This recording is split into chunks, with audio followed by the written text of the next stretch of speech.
Oh là là, il n'y a pas deux Saint-Esprits. Le même Saint-Esprit qui a conduit Siméon ce soir-là ou ce matin-là vers le Christ vous a conduit ici ce soir. Parce que vous croyez la promesse du Saint-Esprit. Et il a la même obligation envers vous qu'envers Siméon. La même, parce qu'il est Dieu et qu'il doit tenir sa parole. Alors je peux voir, Siméon, il désirait ardemment voir le Christ. Il croyait ce que la parole de Dieu lui disait, peu importe ce que disaient les critiques, il croyait la parole de Dieu. Il y avait un désir profond dans son cœur de voir le Christ et il croyait qu'il le verrait. Comme David disait, quand la profondeur appelle la profondeur. Beaucoup parmi vous croient en la guérison divine. Y croyez-vous? Vous croyez dans la guérison divine? La raison même qui vous fait croire à la guérison divine prouve qu'il y a une guérison divine. Quand nous sommes arrivés en Amérique, nous avons découvert l'Indien d'Amérique. Il adorait quelque chose, le soleil, la lune et la nature, parce qu'en lui-même, il est un être humain et il sait qu'il y a un créateur, donc il y a quelque chose dans son cœur qui fait appel à l'adoration. C'est ainsi avec chaque mortel. Vous pouvez adorer votre auto, votre travail, votre maison ou autre chose. Vous allez adorer quelque chose. Ainsi, s'il y a une idole, enlevez-la et laissez Jésus-Christ avoir la première place. Laissez-le être le premier. Alors, à la fin, la profondeur, comme David disait, quand la profondeur appelle la profondeur, au bruit de tes cataractes. Maintenant, la profondeur appelant la profondeur, par exemple, s'il y a une profondeur qui appelle, il doit y avoir une profondeur pour répondre à cet appel. Peut-être vais-je me rendre clair, comme ceci. Je suis un grand amoureux de la nature, et en allant dans les bois, j'observe le coucher du soleil, j'entends les animaux, les cris du monde sauvage. Ma mère est à demi indienne. Ainsi, il y a quelque chose à ce sujet dans mon sang qui fait que j'aime la nature. Et quand j'entends la profondeur de la nature, cet appel, il y a quelque chose qui embrase mon âme, je ne peux pas l'empêcher. Dernièrement, j'étais dans le Colorado et je me tenais sur une montagne et j'observais une mère aigle, comment elle transportait ses petits hors du nid sur ses ailes et les posait sur un gras pâturage. Et ensuite, elle est retournée là au sommet, le rocher le plus élevé qu'elle pouvait atteindre, et elle s'est posée là. Et elle a commencé à observer. Eh bien, je regardais avec mes jumelles, mon cheval était attaché à un arbre et j'observais. Et j'ai dit, Seigneur, j'aime ça. Et il me semblait, si jamais vous avez été près d'un nid d'aigle, ils le font avec des bouts de bois pointus et autre chose, ces aigles qui doivent marcher sur ses branches et ses épines. Ils ne connaissent rien d'autre. Mais un jour, leur mère a étendu ses ailes, ils ont grimpé dessus et elle s'est envolée. Et je regardais ces petits qui étaient en train d'avoir un réveil de Pentecôte. Ils couraient ici et là sur cette herbe douce, picotant ici, gazouillant, sautant l'un par-dessus l'autre, aussi libre qu'il était possible. Je pensais, c'est exact. C'est comme un homme dans le vieux nid du monde qui ne connaît rien d'autre que ce que le diable peut lui donner. Mais un jour, Dieu le prend et l'assied à l'ombre d'un vert pâturage. Oh, comme il est heureux, il est libre. Il n'y a plus ni mal ni rien. Je pensais, mais pourquoi ces petits gars ne sont pas effrayés? Je me demande s'ils savent qu'il y a des coyotes là qui pourraient les attraper. Mais de temps à autre, ils regardaient vers le haut.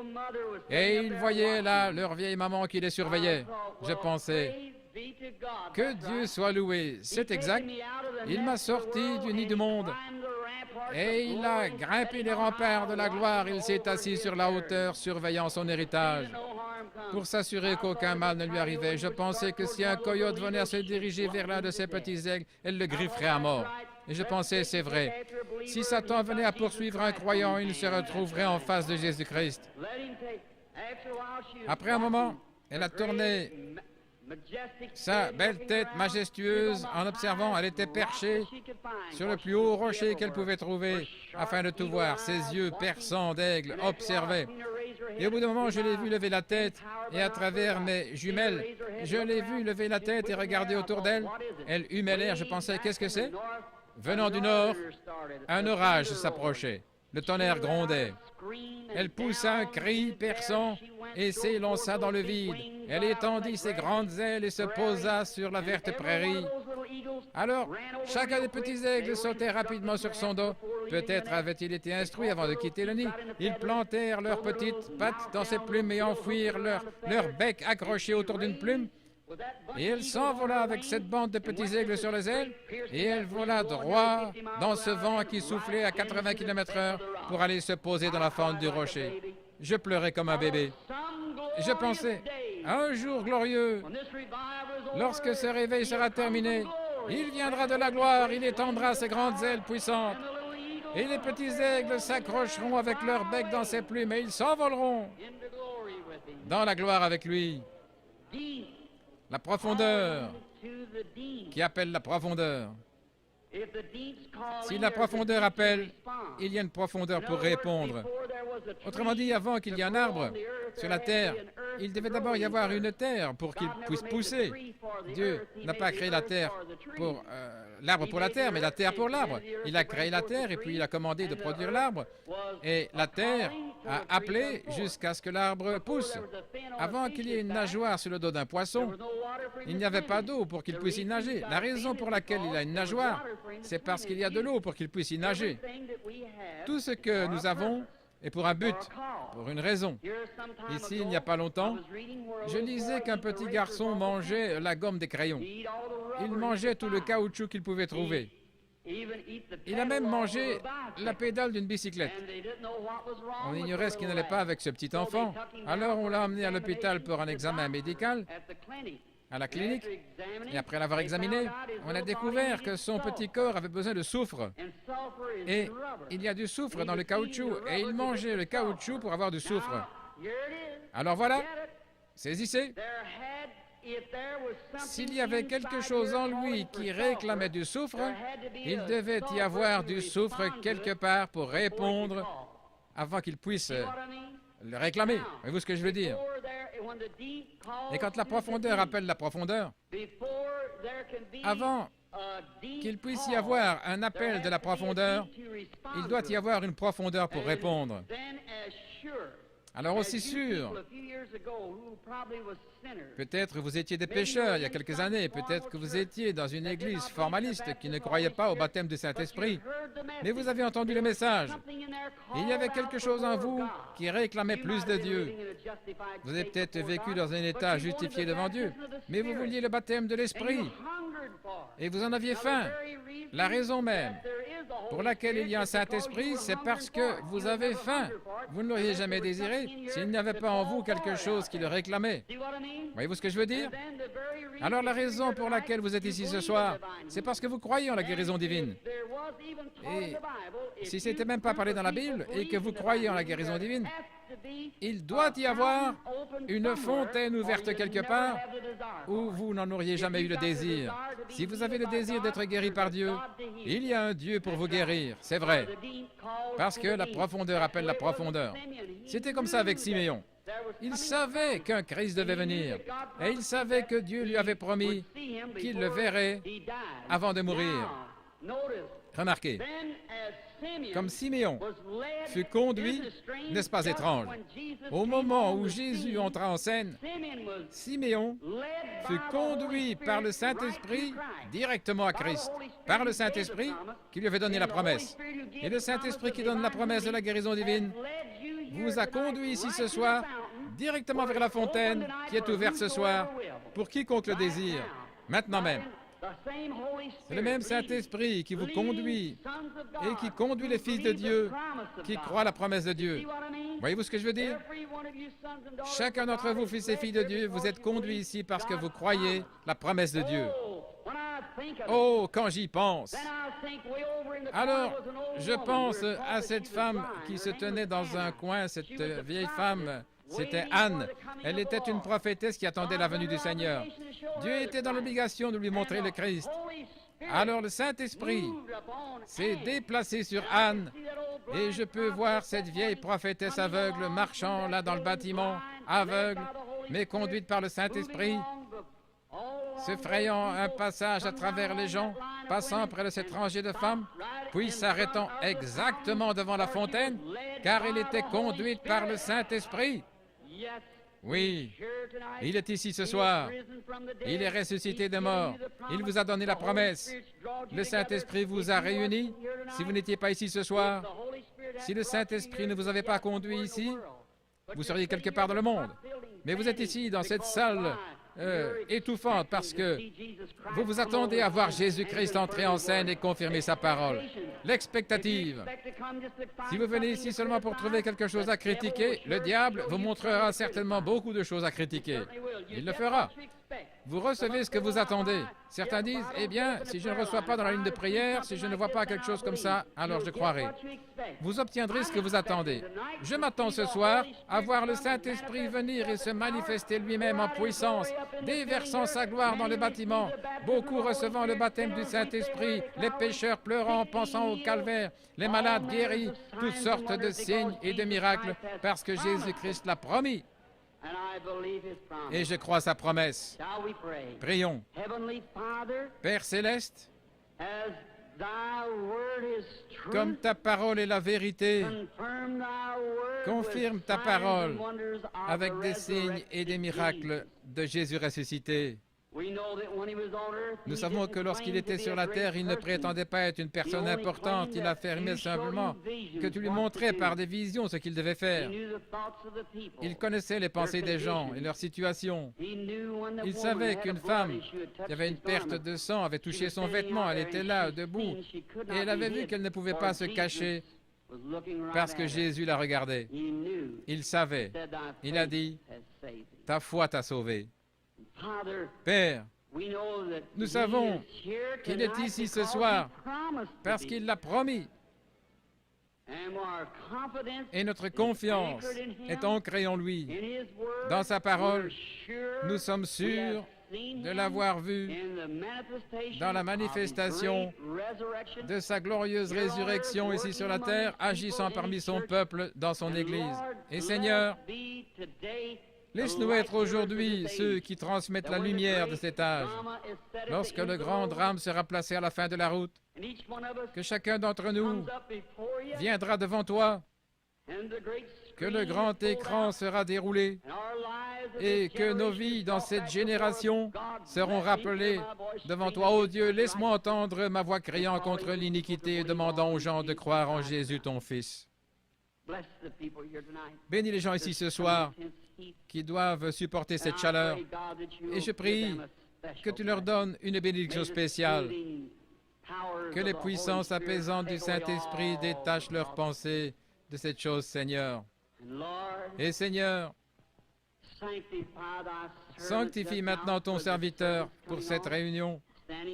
Je suis debout ici, réalisant que les yeux regarderont dans cette direction. Et je prie, Père, dans l'humilité, que tu fasses connaître ta grande et glorieuse puissance à chacun. Et si ton indigne serviteur a trouvé grâce à tes yeux ce soir, puisses-tu prendre cette indigne personne, ôte-le-moi et entre, Seigneur Jésus, et parle à ton peuple.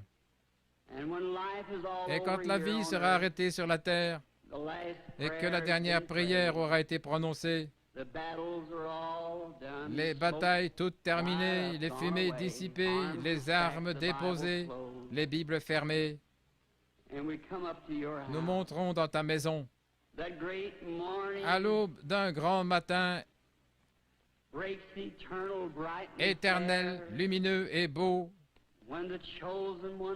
quand les élus seront rassemblés dans leur maison au-delà des cieux, comme dit le poète, Seigneur, lorsque nous verrons cette grande table dressée là pour le souper, longue de milliers de kilomètres, nous regardons l'un l'autre par-dessus la table, anciens combattants couverts de cicatrices, Des larmes de joie coulant sur nos joues, le roi se présentant dans sa beauté et sa sainteté, marchant le long de la table et essuyant de ses mains les larmes de nos yeux en disant « Ne pleurez plus, c'est terminé. Entrez dans la joie du Seigneur. » Les peines de la route ne sembleront plus rien alors, quand nous arriverons au bout du chemin. Aide-nous ce soir, Seigneur, à oublier ces choses qui sont du passé. Courons vers le but de la vocation céleste. Que ton esprit vienne et manifeste ton Fils Jésus-Christ à ces gens, parce que moi je ne suis qu'un mortel qui essaie de leur dire que tu es le même hier, aujourd'hui et pour toujours, car nous le demandons au nom de Jésus, ton enfant bien-aimé. Amen.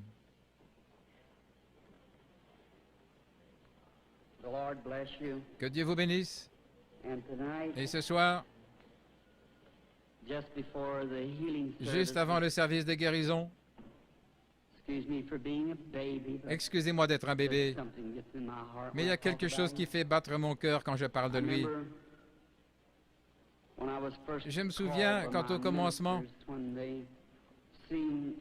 mes prédicateurs m'ont dit, voyant que j'avais des visions depuis mon enfance, ils ont dit, Billy, ne te laisse pas entraîner par cela, c'est du diable. Étant enseigné par des hommes d'église, j'ai cru en partie que ces visions pouvaient être fausses. Mais quand il est venu vers moi cette nuit-là, il m'a dit qui il était. Oh là là. Et je sais qu'il est ici maintenant. Et je connais sa présence et je sais que je l'aime. Je pensais, comment puis-je être un démon et aimer le Seigneur Jésus comme je l'aime? Comment mon cœur peut-il saigner pour lui? Et il connaît mon cœur. Alors il est venu et m'a parlé différemment. Et je le crois, lui, parce que ce qu'il dit correspond à la parole de Dieu et leur parole ne correspond pas à la parole de Dieu. Parce que nous vivons en ces jours-là. Et maintenant, amis chrétiens, je veux dire cela à tous, car lorsque cela me frappe quelquefois, vous pourriez vous demander ce qui se passe. Je ne peux pas l'expliquer. C'est au-delà de toute explication. Mais je deviens si faible que je peux à peine rester debout après avoir rencontré une ou deux personnes. Vous pouvez ne pas le comprendre, mais lisez simplement les Écritures, elles le déclarent. Je crois que le prophète Daniel avait une vision et qu'il dit que son esprit fut troublé pendant plusieurs jours, n'est-ce pas vrai? Et Jésus, lorsqu'une femme, ayant eu assez de foi pour le pousser à se retourner pour voir qui elle était, il a dit, « Je sens qu'une vertu, qu'une force est sortie de moi. » Et les gens qui sont là, ce n'est pas moi, chrétien, non. Je ne suis qu'un homme, le premier des pécheurs. Mais quelqu'un né hors de la saison pour vous, gens du plein évangile, c'est exact. Par grâce, par la grâce de Dieu, il me permet de vous appeler mes frères et sœurs. Et je vous aime. Et je ne suis pas ici ce soir pour être vu ou entendu. Je ne suis pas ici pour une raison financière, vous le savez. Ainsi, je suis ici à cause d'une chose, parce que j'aime Jésus et que je vous aime. Et je crois d'avoir été invité ici. Peut-être pourrais-je me soumettre à lui et il ferait quelque chose à travers moi qui vous ferait l'aimer davantage, croire en lui et être guéri par lui. C'est la seule raison que j'ai d'être ici. Que Dieu vous bénisse. Que Dieu vous bénisse, vous, les pasteurs et hommes d'affaires. Je vous le dis maintenant, parce que je deviens si faible parfois que je ne peux pas quitter l'estrade. Mon fils, l'administrateur et les autres veillent sur cela. Et je vais vous dire au revoir. Et que Dieu vous bénisse. Et si je ne vous rencontre plus de ce côté de la grande rivière, je vous verrai ce matin-là. Et j'aurai le témoignage que j'ai maintenant. J'aime le Seigneur Jésus. Quant aux visions, Dieu me donne des visions, c'est vrai, la Bible devant moi, et Dieu est mon témoin. Et j'affirme que ce que je peux dire seulement, ce qu'il me permet de dire par sa grâce, aussi priez pour moi. Et encore une chose que j'aimerais vous demander. Je vais en Afrique, en Inde, en Palestine, en Allemagne.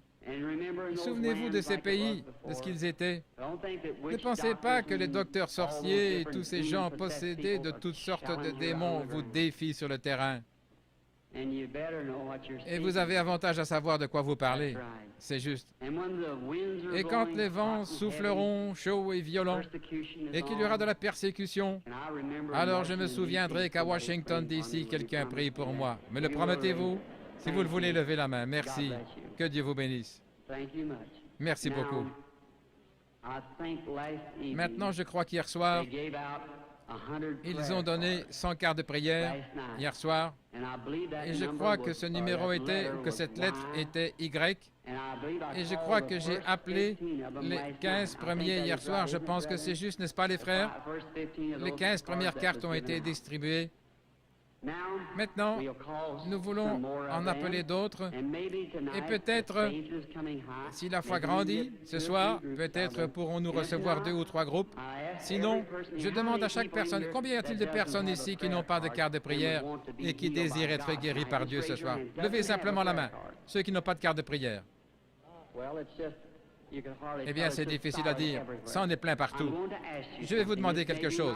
Il se peut que ce soit la première fois que je vous rencontre. C'est bien dommage que nous ne puissions pas rester un peu plus longtemps pour ces réunions, afin que vous puissiez savoir comment accepter la guérison divine.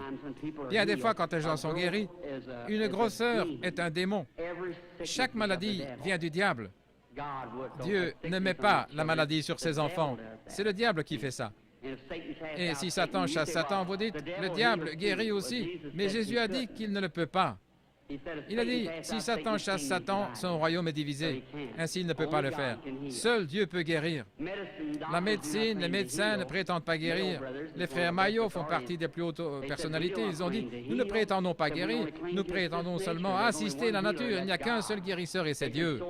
Ils peuvent suturer une plaie, mais ils ne peuvent pas guérir. Ils ne peuvent que suturer. Un dentiste peut arracher une dent, mais qui va guérir l'endroit? Ou encore, le médecin peut enlever l'appendice, mais qui va guérir l'endroit qu'il a coupé?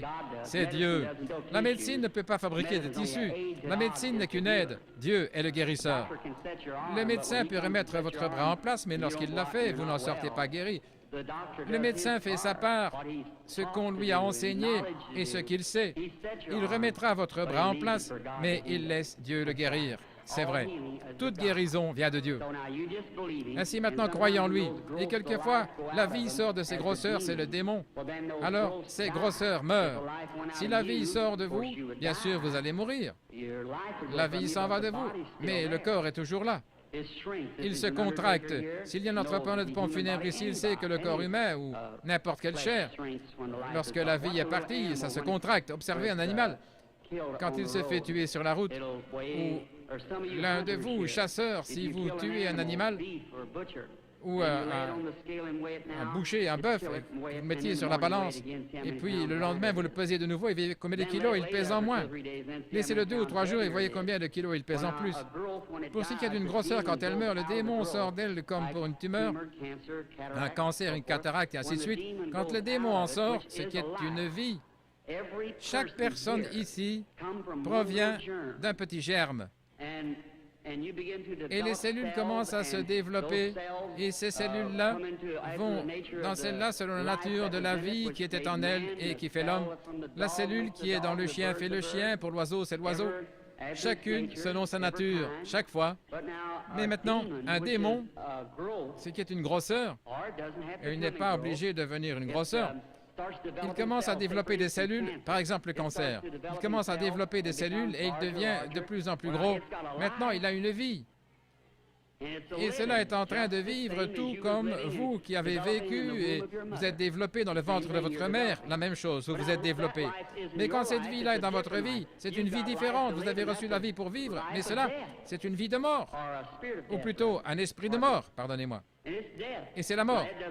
Maintenant, ça ne vous appartient pas. Elle ne se trouvait pas là avant, mais c'est là maintenant. Alors, qui donc a mis ça là-dedans? Ça ne peut provenir que d'une chose, c'est du diable. Et c'est un germe. Les cancers, tumeurs, toutes ces choses proviennent d'un germe. Et vous aussi, vous provenez d'un germe. Vous voyez? Quand cela meurt, Par exemple, prenons une cataracte. La personne qui a la cataracte, quand cet esprit s'en va, les personnes disent « Oh, je peux voir, je peux voir ». Et le jour suivant, elles peuvent voir beaucoup mieux. Puis ensuite, environ 72 heures, la corruption s'installe, comme à la résurrection de Jésus. Maintenant, ces cellules-là ne sont pas corrompues. Il ressuscita, bien sûr, avant 3 jours et 3 nuits. Vous voyez, il est mort le vendredi après-midi, il est ressuscité le dimanche matin. Parce que David a dit « Je ne laisserai pas son âme au séjour d'amour, ni permettrai à mon bien-aimé de voir la corruption. » Et alors le patient, quand ça commence à enfler et que cette tumeur devient plus grosse, bien sûr, votre cœur doit purifier cela par la circulation sanguine. Une dame est venue vers moi hier soir, une femme d'apparence très pieuse avec un gros cancer. Elle a dit qu'elle était venue dans la ligne et que ses cheveux recouvraient tout. Et j'étais debout et je l'ai regardée et j'ai dit, sous l'esprit, qu'elle avait un cancer dans la tête. Et je lui ai dit qu'il allait partir. Et il est parti. Et elle l'a pris ici ce soir, je crois, dans un bocal d'alcool. Nous avons des milliers de cas semblables. Est-ce que cette dame est ici dans la salle? Voudriez-vous vous lever? Si cette dame se trouve quelque part là, avec ce cancer dans de l'alcool, agitez votre main ou quelque chose pour qu'on vous voie.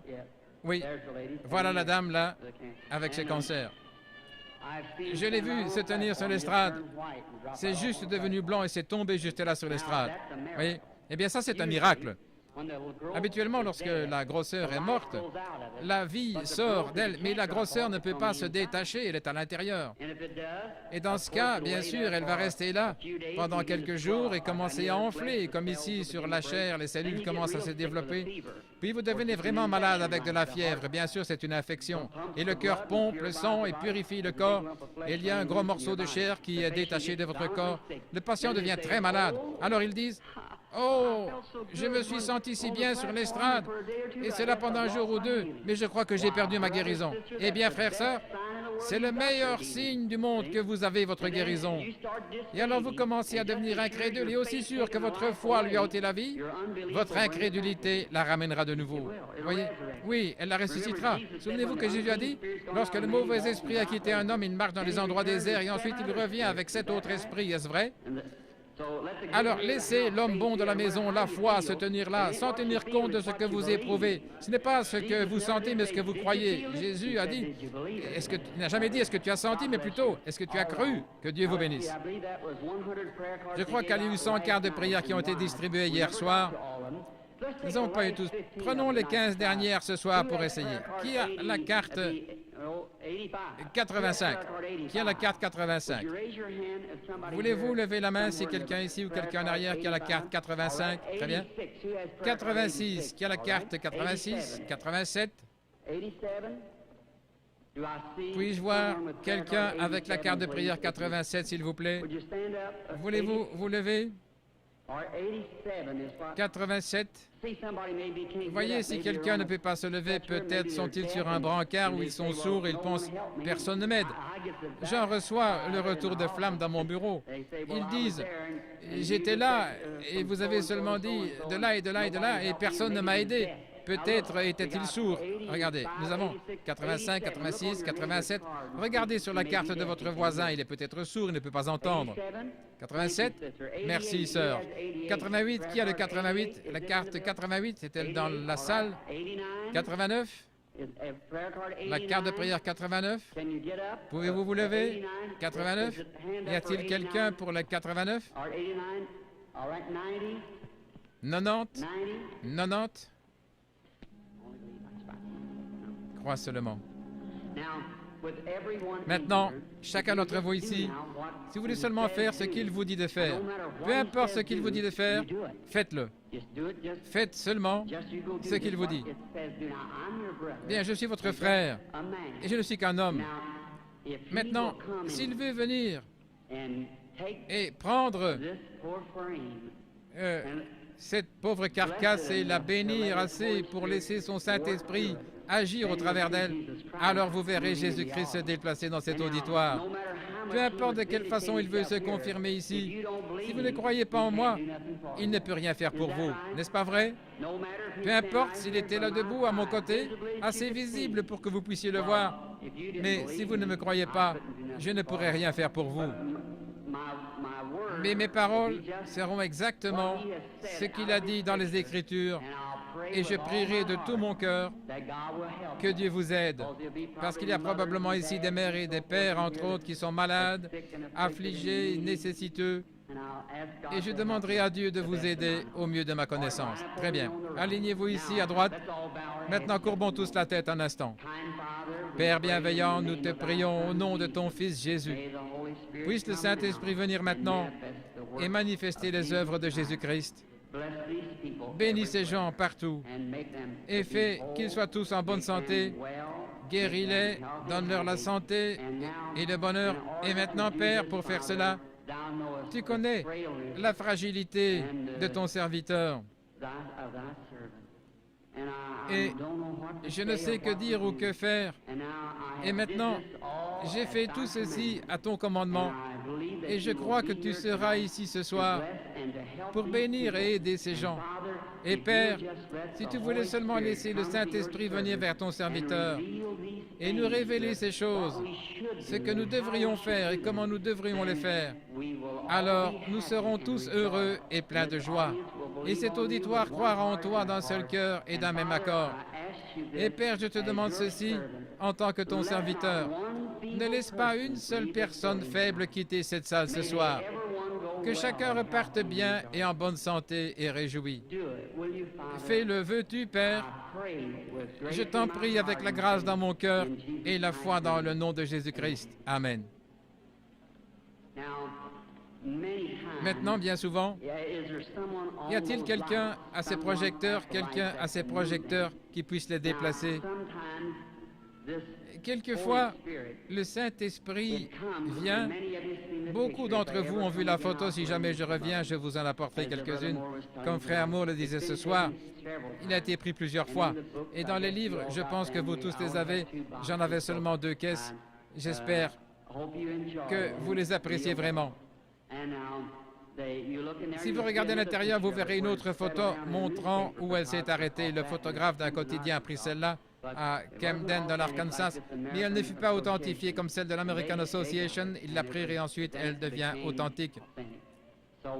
Et ainsi, et plusieurs milliers de gens. Je me trouvais dans la rivière ici il y a quelque temps, baptisant 500 personnes après un réveil. Quand elle est descendue à l'endroit précis où je me tenais, des gens se sont évanouis et partout. C'était comme un grondement et du feu qui crépitait. Je prie que Dieu se rende visible encore une fois ce soir de la même manière, ici dans la capitale, si je peux trouver la faveur de Dieu. Maintenant, vous réalisez que cela peut apparaître à certains yeux et pas d'autres. Nous ne voulons pas penser cela, mais c'est bien le cas. Jean était l'un de ceux qui relatent avoir vu l'Esprit de Dieu au-dessus de Jésus, n'est-ce pas vrai? Il n'a jamais dit ceux qui écoutaient et les mages ont suivi l'étoile. Voyez-vous, elle est passée au-dessus des observatoires de toute la contrée venant des confins de l'Orient pendant des semaines et des mois. Et ils pouvaient établir le temps par les étoiles. Ils les surveillaient toute la nuit. Ils suivaient le temps, mais personne ne l'a jamais vu. Toutefois, les mages l'ont vu parce qu'ils l'attendaient. Si vous recherchez Christ ce soir, vous le verrez. Que le Seigneur Jésus vous bénisse. Très bien. Billy Paul, Frère Moore, est-ce que tout est prêt? Sont-ils tous en ligne, Billy? Tous les 15? Tous les 15 sont en ligne? Maintenant pour les autres, ceux qui n'ont pas de carte de prière et qui savent que vous ne serez pas dans la ligne, j'aimerais que vous regardiez par ici et que vous croyiez simplement. Croyez avec le même genre de foi que cette femme qui a touché son vêtement. Il s'est retourné, il lui a dit, « Ta foi t'a sauvé. » Croyez-vous qu'il est le même ce soir? Croyez-vous que dans cette foule hurlante, ce pauvre petit homme aveugle, assis près des murs de Jéricho, probablement 2 fois la distance de ce bâtiment, en train de crier et d'implorer, « Aie pitié de moi !» Jésus n'avait probablement pas entendu son appel, mais il a senti sa foi et s'est déplacé. Devant toute cette bande de critiques, il s'est tourné, il a dit, « Ta foi t'a sauvé. » Il s'est retourné vers l'assistance et il a dit, « Pourquoi raisonnez-vous dans votre cœur ?» Il a dit à la femme au puits, « Va chercher ton mari. » Et il a dit, « Je ne peux rien faire à moins que le Père me le montre. »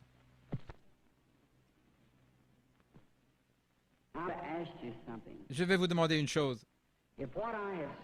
Si ce que j'ai dit est la vérité, si c'est la vérité, alors Dieu est obligé envers sa parole. Pas envers moi, mais sa parole, n'est-ce pas vrai? Il est obligé envers sa parole. Et alors il le fera arriver exactement de la manière qu'il a dit vouloir le faire. Et s'il le fait, voudriez-vous tous recevoir Jésus-Christ si vous ne l'avez pas encore fait? Et vous qui êtes ici, qui pouvez voir sa miséricorde envers les autres pour guérir, il aura pitié de vous si vous voulez seulement avoir la foi et croire. Priez seulement et dites, Seigneur, je suis un croyant, je désire que tu me guérisses ce soir, et Dieu le fera. Nous venons de quitter l'Afrique récemment, où je dois retourner dans quelques semaines, en Afrique, en Inde, en Palestine, en Allemagne, pour le ministère. Et à Durban, en Afrique du Sud, après que 3 ou 4 personnes soient passées par la ligne de prière et qu'ils ont vu la puissance du Saint-Esprit toucher les gens, voyant ce que Dieu faisait, 30 000 ont accepté Jésus comme sauveur personnel après un seul appel à l'autel. 30 000 d'une fois. Ainsi, je vais prendre la parole de Dieu pour règle et nous irons dans le monde entier prêcher l'Évangile. L'Évangile ne vient pas seulement par des paroles, mais par la puissance et la démonstration du Saint-Esprit. Ainsi, l'Évangile, c'est démontrer la puissance du Saint-Esprit. Dans des pays où je suis allé, ils disent, nous ne voulons pas de missionnaires. Nous en savons plus que vous à ce sujet. Mais la chose que nous voulons voir, c'est quelqu'un qui a assez de foi pour rendre manifeste la parole de Dieu. C'est ce qu'ils veulent voir. Et c'est comme cela qu'ils se convertissent. C'est comme cela qu'ils trouvent Christ. C'est parce qu'ils croient de cette manière-là.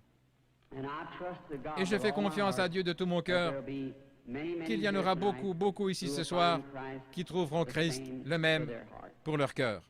Que le Seigneur Jésus de Nazareth bénisse chacun de vous, c'est ma prière. OK?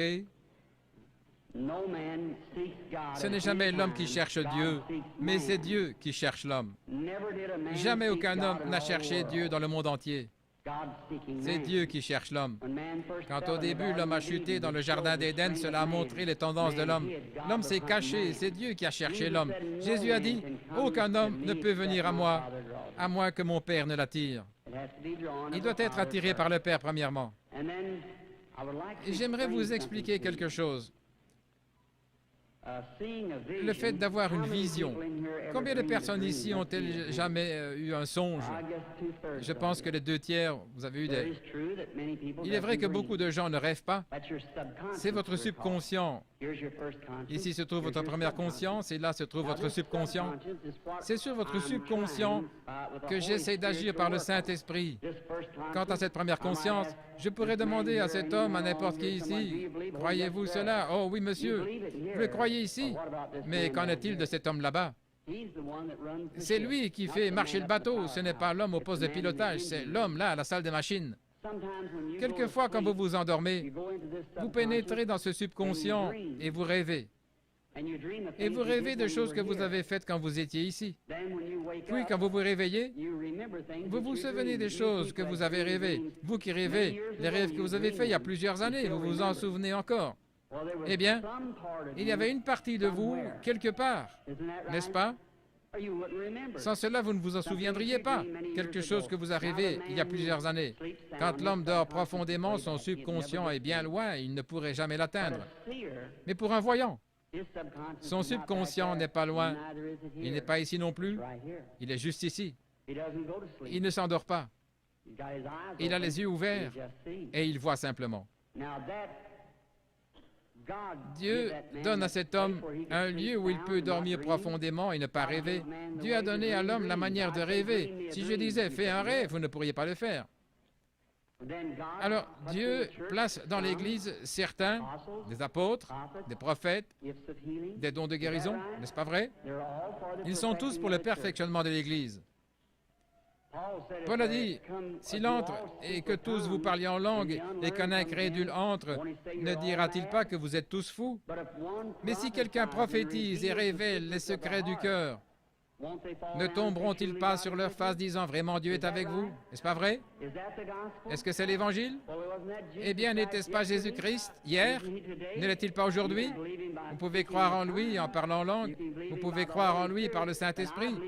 Mais moi, je crois en lui dans la pleine mesure qu'il est le même Seigneur Jésus. Il n'est pas mort. Il est ressuscité des morts. Et il est ici ce soir. Ici, sur l'estrade, maintenant. Et puisse-t-il nous venir en aide et nous bénir. Je n'ai jamais été ici auparavant, que je sache, et il n'y a pas une âme vivante que je vois devant moi, que je connaisse. Très peu ici sur l'estrade. Frère Bosé, je me souviens de lui. J'ai vu le monsieur là près de lui, je ne me souviens pas de son nom. Il y a là frère Lindsay. Je connais peut-être 2 ou 3 prédicateurs ici dans cette salle.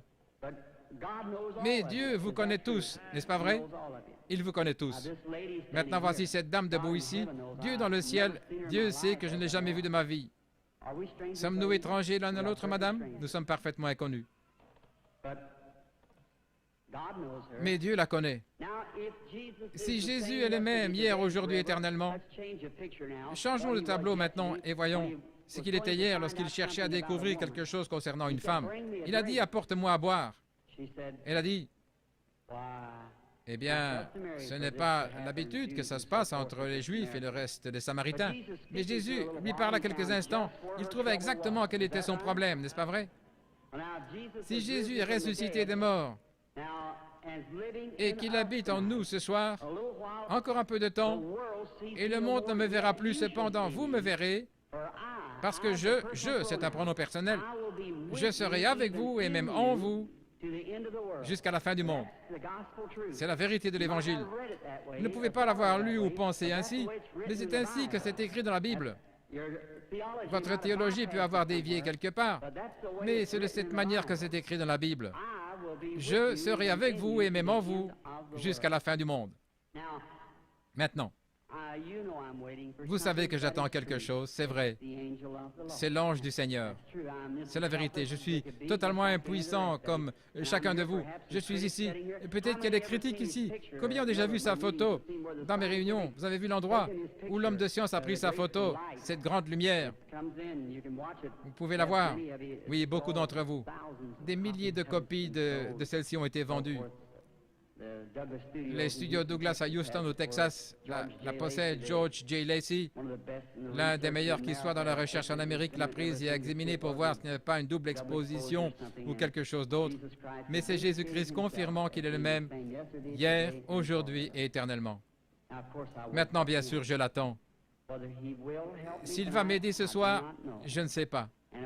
Si j'ai dit quoi que ce soit avec quelques vantardises ou j'ai dit quelque chose d'excessif, que Dieu me pardonne. Je ne voulais pas le faire. Je ne voulais, dans l'humilité de mon cœur, simplement dépeindre Jésus-Christ qui m'écoute maintenant. Et que sa grâce soit ici avec nous ce soir. Comme je dis ces choses et qu'elles sont sa parole, puisse-t-il venir nous aider, c'est ma prière. Et maintenant, l'organiste est-elle ici quelque part? Si elle voulait bien jouer doucement le cantique « Crois seulement » et que chacun soit dans un esprit de prière, si vous voulez. Vous n'avez pas à courber la tête, à moins qu'on vous le demande. Maintenant, dans la ligne de prière, vous qui venez, soyez attentifs. S'il vous réprimande, ce sera la vérité. Vous devez être disposé à le supporter. N'importe où dans l'auditoire, s'il dit quelque chose, vous devez savoir que ce n'est pas moi, c'est lui. Alors, redressez ces choses. La première chose que vous pouvez faire, avant de pouvoir trouver un remède, c'est de trouver la cause, avant de pouvoir trouver le remède. Si étant malade, vous allez chez un médecin qui vous donne une aspirine, ce n'est pas un bon médecin. Il essaie de se débarrasser de vous. Si c'est un bon médecin, il diagnostiquera le cas jusqu'à ce qu'il découvre votre maladie. Et ensuite, il commencera à travailler à partir de là. Et c'est la même chose ici. S'il y a un mauvais esprit ou un péché à confesser, quoi que ce soit, vous pourriez oindre la personne toute la nuit et pleurer et crier et faire tout ce que vous voulez. Ce démon restera là. Exactement. Il en a le droit. Et c'est ça que vous devez surveiller.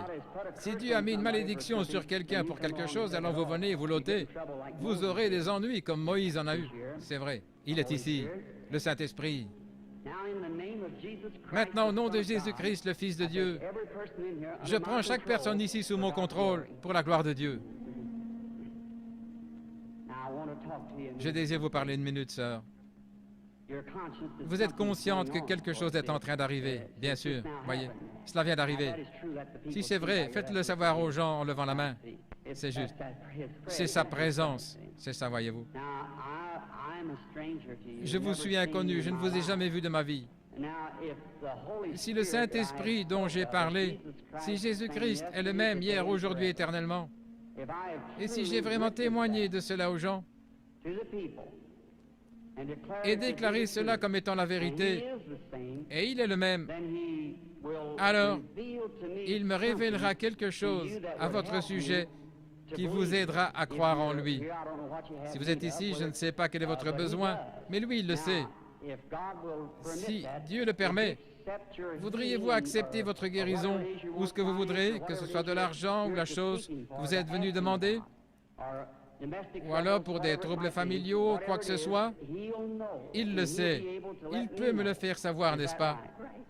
Et cela le rendrait pareil à ce qu'il était lorsqu'il parlait à la femme au puits. Je vous parle seulement comme il l'a fait pour contacter votre esprit. Et je vous vois en train de vous éloigner de moi. Je vois que vous avez eu un grand choc. C'est un accident. La voiture a été démolie, vous avez été projeté en l'air comme ça et cela vous a blessé quelque part dans votre cou et un cancer s'y est installé. Et vous êtes un genre d'enseignante dans les Écritures. Croyez-vous que Jésus-Christ vous guérit? Père Dieu, au nom de ton Fils Jésus-Christ, par l'autorité de la parole de Dieu auprès d'une femme mourante, je demande à cette chose mauvaise de la quitter. Satan, tu es dévoilé. Ainsi, sors de cette femme, alors que l'Église du Dieu vivant te commande de la quitter au nom de Jésus-Christ. Amen. Maintenant, sœur, un instant, je veux seulement vous parler. Bien sûr, vous savez que c'est parti maintenant, ça restera ainsi. Voyez-vous, votre gorge, tout est parti. Tout est parti. Le goitre a quitté sa gorge. Que Dieu vous bénisse. Allez votre chemin maintenant et soyez reconnaissante, réjouissez-vous. Ayez simplement foi dans le Seigneur Jésus. Faites qu'il soit le centre de votre pensée maintenant même, le Seigneur Jésus. Comme vous pensez à ces choses, pendant qu'ils pensaient à ces choses, ils étaient d'un même accord. Rappelez-vous que Jésus est le même hier, aujourd'hui et éternellement. Il est le même aujourd'hui. Ayez foi. Regardez par ici l'auditoire et croyez de tout votre cœur et donnez-moi toute votre attention. Soyez en prière. Gardez la foi en Dieu.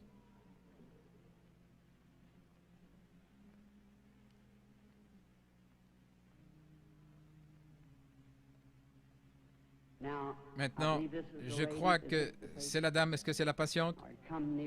Approchez-vous, sœur. Bien sûr, cela ne vous fera pas de mal. C'est seulement sa présence dont vous êtes consciente. Et, frères et sœurs, je suis votre frère. Ceci n'est pas de la psychologie. J'ai senti cela venir de l'auditoire. Ce n'est pas le cas. C'est le Dieu Tout-Puissant.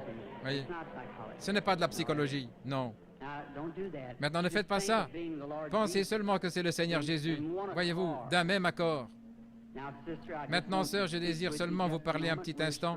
Nous sommes étrangers, je suppose. Mais Jésus-Christ nous connaît tous les deux. Et c'est la première fois que nous nous rencontrons sur terre. Mais lui vous connaît. Il vous a nourri toute votre vie. Et il me connaît. Et si moi, votre frère, par sa grâce, par un don divin, et je n'ai rien eu à faire pour l'obtenir, dès ma plus tendre enfance, la première chose dont je peux me souvenir, c'est une vision. Maintenant, je désire que vous regardiez par ici juste un moment. Bien sûr, vous êtes malade et vous souffrez.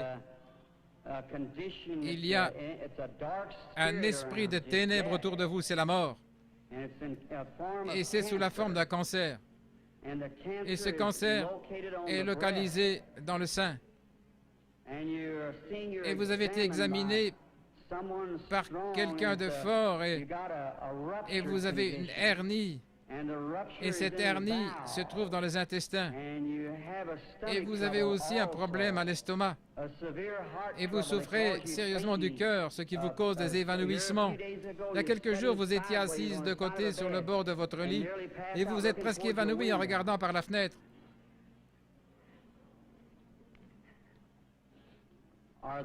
Ces choses sont-elles la vérité?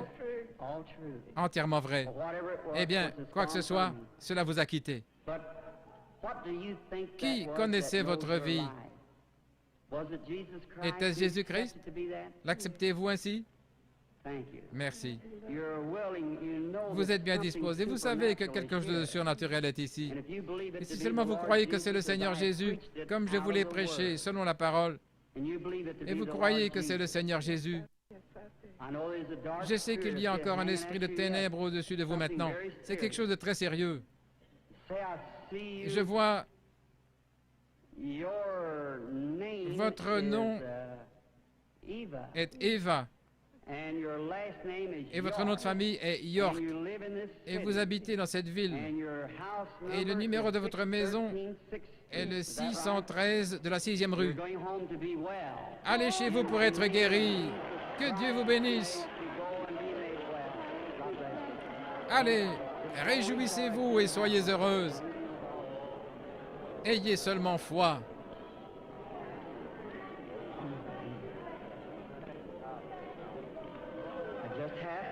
Ayez simplement la foi, ne doutez pas. L'Écriture dit, va et ne pêche plus, de peur qu'une chose pire ne t'arrive.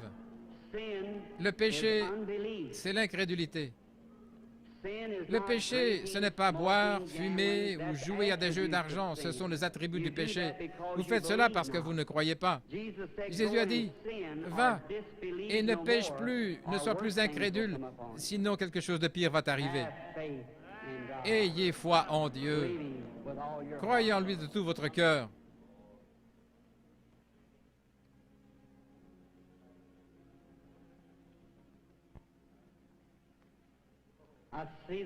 Je vois la lumière suivre cette femme maintenant. C'est elle qui vient de partir. Elle est suspendue au-dessus d'une personne de couleur. Oui, la dame là, avec cette vésicule biliaire et une hernie. Croyez-vous que le Seigneur Jésus peut vous guérir, madame? Vous qui êtes assise là, si vous croyez de tout votre cœur, vous pouvez vous lever, proclamer votre guérison et être guéri au nom du Seigneur Jésus. Que Dieu vous bénisse. Ayez foi en Dieu. Croyez-vous?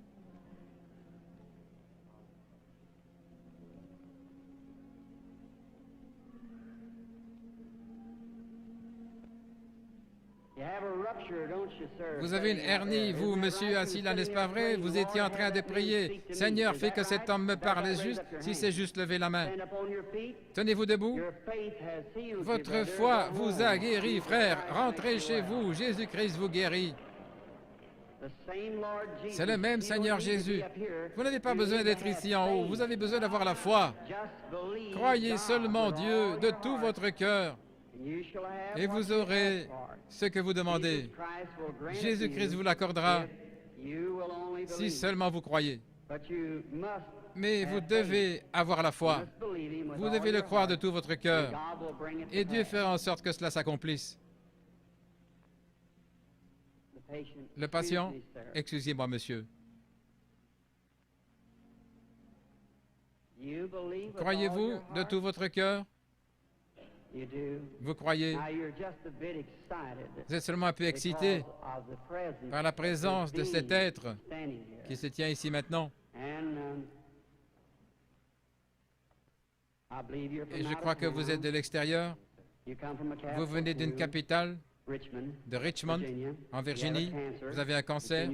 C'est à l'intérieur de votre bouche, sur la mâchoire. Est-ce correct? Voulez-vous rentrer chez vous guéri? Acceptez Jésus comme votre guérisseur. Et au nom de Jésus-Christ, que cela quitte cet homme. Que Dieu vous bénisse, monsieur. Allez en croyant. Que dites-vous? Je sais maintenant, je vous vois comme une personne d'apparence plus jeune, beaucoup plus jeune que ce que vous êtes en ma présence. Vous souffrez d'une sorte de mal de tête et c'est arrivé il y a de nombreuses années, il y a environ 25 ans que votre mal de tête a commencé. Et cela vous a tourmenté depuis lors. Vous êtes une grande croyante. Et vous avez prié pour cette heure-ci. Vous avez prié Dieu que si vous pouviez seulement venir vers moi et que je prie, vos maux de tête cesseront. Ces choses sont-elles vraies? C'est vrai. Vous avez entendu ce qui a été dit, mais ce n'était pas moi, c'était seulement ma voix. Bien sûr, quoi que ce soit, il y a quelque chose que je me souviens avoir vu une jeune personne ou quelque chose ainsi. Est-ce la façon dont ça a été dit? C'est exactement ainsi. Croyez-vous que c'est Dieu qui l'a fait? Vous êtes sûr que Dieu est ici? Juste un moment. Je vois autre chose. Une jeune femme semble se tenir près de vous. C'est votre fille. Oui, vous étiez sur le point de partir. Quelque part en voyage, vous alliez la voir. Elle habite l'Indiana, Richmond en Indiana. C'est l'endroit où elle vit. Son mari est un prédicateur et elle vous a écrit une lettre ou quelque chose ainsi vous disant de ne pas venir parce que j'allais venir ici. Est-ce vrai? Vous êtes guéri. Vous pouvez aller votre chemin. Que Dieu vous bénisse.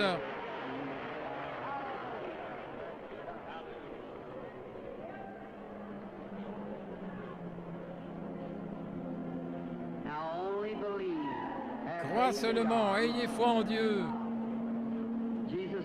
Jésus-Christ est le même hier, aujourd'hui, éternellement. Ayez seulement la foi et croyez. Que Dieu vous bénisse, chère personne de couleur qui criait. Il est toujours prêt à vous aider lorsque vous croyez, prêt à aider les gens dans le besoin. Un instant, cette dame. Maintenant, je vois le Saint-Esprit se tenir dans le coin. Il est au-dessus d'une dame de couleur. Elle regarde dans cette direction. Elle prie.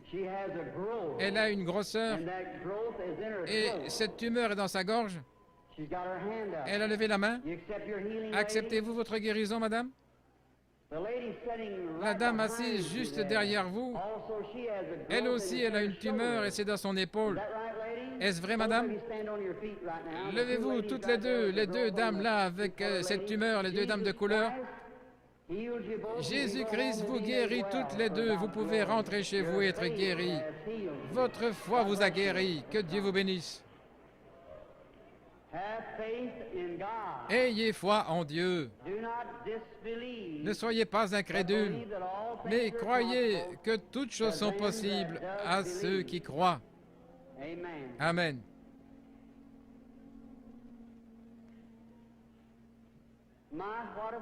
Oh, quelle banque de foi dans cette salle! Ça semble vraiment laiteux partout dans le bâtiment. Vous êtes certainement dans l'Esprit du Seigneur maintenant. Tout peut arriver.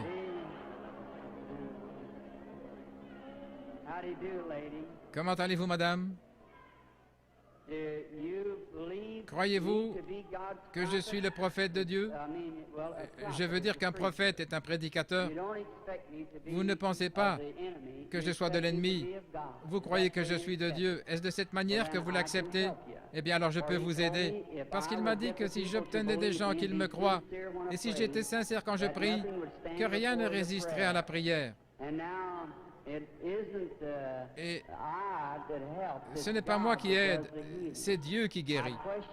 Je lui ai demandé et j'ai dit, ils ne me croiront pas. Il a dit, il y aura 2 signes qui te seront donnés, comme pour le prophète Moïse.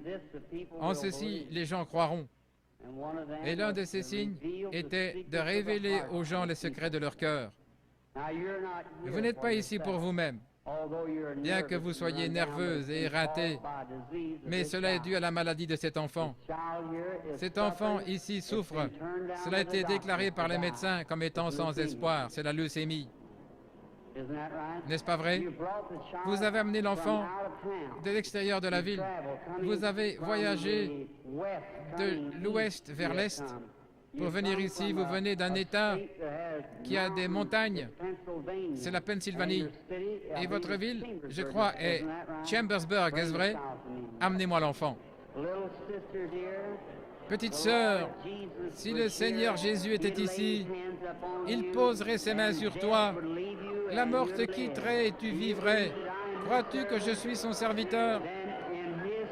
Alors, à sa place, je pose mes mains sur cet enfant et la bénis. Et je demande que le démon quitte l'enfant et que la vie entre dans cet enfant et qu'elle vive et soit guérie. Sors de cet enfant, Satan, par l'autorité de la Bible de Dieu, avec un don divin donné par un ange. Je t'adjure de quitter cet enfant. Sors d'elle. Crois-tu que tu vas aller bien? Que Dieu te bénisse. Tourne-toi et fais signe à l'auditoire avec la main. Que Dieu te bénisse, petite fille qui a une grande foi. Sois guérie. Que Dieu te bénisse, ma chérie. Va et sois guérie. Mais croyez-vous son prophète, son serviteur? Croyez-vous que Dieu est proche et que son esprit est présent et que ce qui se fait maintenant est dû au Seigneur Jésus? Ce n'est pas moi, je ne suis qu'un homme. Si Dieu veut me faire connaître ce qui ne va pas avec vous, comme confirmation que je suis son prophète, me tenant ici et révélant la vérité, ainsi qu'il a dit à la femme, va chercher ton mari. Elle a dit, je n'en ai pas. Il a dit, tu en as eu 5. Elle a dit, je vois que tu es un prophète. Je perçois que tu es un prophète. Et ce même esprit qui était sur ce Fils de Dieu, il a promis de l'envoyer de nouveau sous la forme du Saint-Esprit, qui serait avec nous et demeurerait en nous jusqu'à la fin du monde. Le croyez-vous? Alors il peut connaître vos problèmes maintenant. Vous avez un problème de cœur. Est-ce pas vrai? Que chaque personne souffrant du cœur se lève ici. Vous pouvez être guéri maintenant, peu importe quelle est votre maladie de cœur. Seigneur Dieu, tu connais nos forces et à quel point nous sommes faibles et sans force. Mais Seigneur, nous savons combien tu es fort. Et la maladie de cœur est une maladie contre laquelle nos médecins ne peuvent rien faire. Mais Seigneur, qui créa le cœur? C'est toi. Je réprimande maintenant cette puissance de démon qui tient ces personnes liées par une maladie de cœur. Qu'elles sortent de chacune d'elles au nom de Jésus-Christ. Amen. Que Dieu vous bénisse, sœur. J'aimerais seulement vous dire quelque chose. Vous vous sentez différente maintenant de ce que vous êtes senti pendant longtemps. Ainsi, les gens sauront qu'il y a un esprit de ténèbres. Vous aviez des souffrances pénibles et vous étiez couché et maintenant, cela est parti. Vous êtes complètement guéri. Ayez foi en Dieu. Très bien.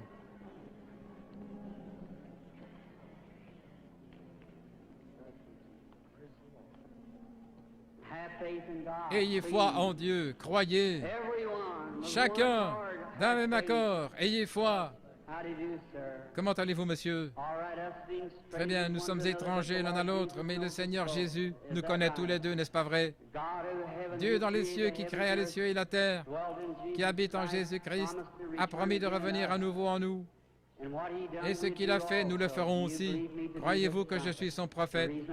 La raison pour laquelle je dis cela, c'est que l'ange du Seigneur m'a dit d'obtenir que les gens me croient. Et s'ils ne te croient pas, alors tu sauras les secrets de leur cœur, et alors ils devront te croire. Mais vous me croyez.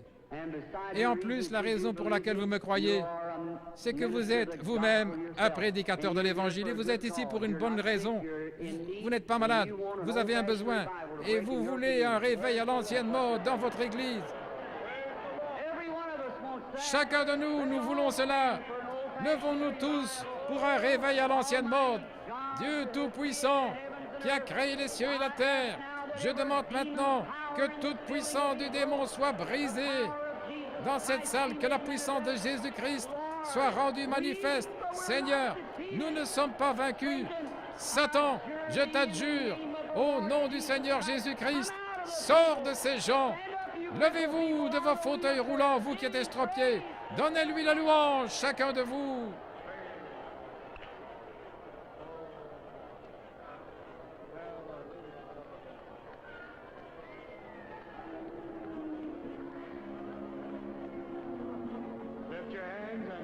praising God. Whatever your needs are, receive it. Yes. Blessed be the name of the Lord.